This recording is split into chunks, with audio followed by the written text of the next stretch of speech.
شما واقعا برای همه دعا کنید.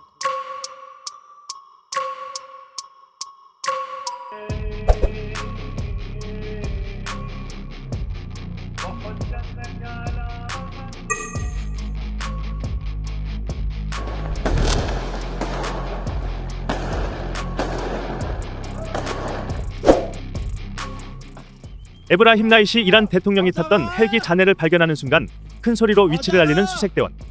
사고 현장에선 라이시 대통령의 손가락에 껴있던 반지가 발견됐습니다. 실종 하루 만에 대통령의 공식 사망 소식이 전해지자 테헤란에 모여있던 군중들은 너나 할 것 없이 울음을 터뜨렸습니다. 아야톨라 알리 하메네이 이란 최고 지도자는 5일간 국가애도 기간을 선포했습니다. 테헤란 중심가인 발리아스르 광장엔 수만 명의 추모객이 몰려나왔습니다. 현지 언론들은 수도 테헤란 등 주요 도시에서 침통한 분위기 속에 추모 물결이 이어졌다고 전했습니다. 그러나 이란 내 일부 지역에선 라이시 대통령을 추모하는 촛불이 아닌 그의 죽음을 축하하는 불꽃놀이가 벌어지기도 했습니다. 20일 사회관계망 서비스엔 라이시 대통령의 사망 소식을 들은 일부 이란 국민들이 축포를 터뜨렸다며 관련 영상이 여럿 공개됐습니다. 정부의 진압 우려 때문에 대놓고 기쁨을 표현하기 어려운 젊은이들은 실내에서 술잔을 부딪히며 기쁨을 만끽했습니다. 생방송으로 대통령 수색 장면을 보여주는 TV 앞에서 파티를 벌이는가 하면 차량 안에서 신나는 음악을 틀어놓고 환호성을 질렀습니다.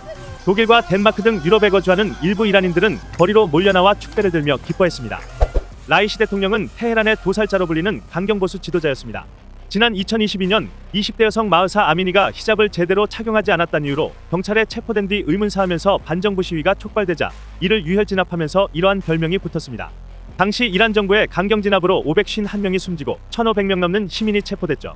아미니의 출신 부족인 쿠르드족이 많이 모여 사는 이란 서부 사케주와 사난다즈 등에선 유독 축하 폭죽이 많이 목격됐습니다. 이란 혁명수비대는 히잡 시위 당시 이란 내 소수민족인 쿠르드족을 배후로 지목하고 그들의 거점에 무차별 포격을 가하는 등 대립각을 세워왔기 때문입니다. 올해 초 이란 정부에 의해 처형된 한 쿠르드족 수감자의 어머니는 라이시 대통령의 죽음을 기뻐하며 춤추는 영상을 SNS에 공유하기도 했습니다. 히잡 시위에 가담했다가 이란군의 강경 진압에 의해 살해된 미누 마지디의 두 딸은 대통령 사망 소식에 웃는 얼굴로 축배를 들었습니다.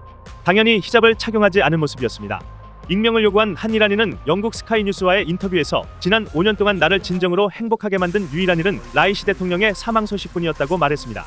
그러나 이란 국영TV 등 주요 방송사들은 대통령 사망을 애도하고 눈물 흘리는 사람들의 모습만을 방영하고 있습니다.